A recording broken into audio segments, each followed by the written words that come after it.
Шок и неверување во Дебар после веста за трикратното убиство во кое настрадаа татко, мајка и ќерка во семејната куќа. Дебарчани меѓу себе тивко шпекулираат за причините.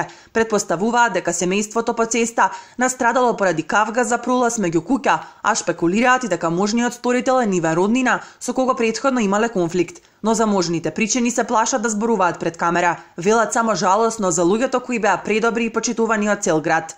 Не слушаме ништо. Убиени се тројцата. Ма жена и ќерката, 14 годишна. Не е многу добро, фамилиарно, со гурбет 30 години. Стран.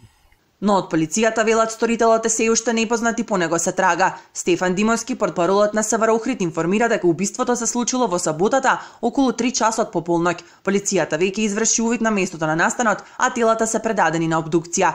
Кривичното дело убиство е пријавено синоќа во полициската станица во Дебар во 20 часот и 45 минути. Според пријавата, настанот е случен во куќа на улицата 1 мај во Дебар. За сега непознат сторител истрелал кон брачната двојка на 54 и 53 годишна возраст, како и кон нивната малолетна 14 годишна ќерка. Убиството е извршено со огнено оружје, пиштол од засега непознат сторител.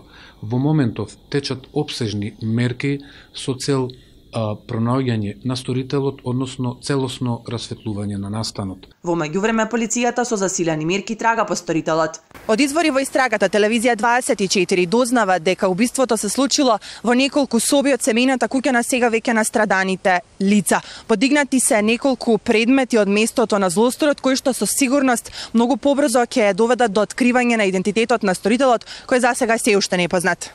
Инаку семејството на настраданиот, кој има уште 2 возрастни деца, живеело во Италија, а во Дебар биле дојдени за летниот одмор. Возрастните деца пред некој ден си заминале за Италија каде работат, а настраданите останале поради веселба кај нивни блиски роднини, кои впрочем ја известиле полицијата синоќа околу 21 часот, откако влегле во куќата и ги пронашле 3 безживотни тела.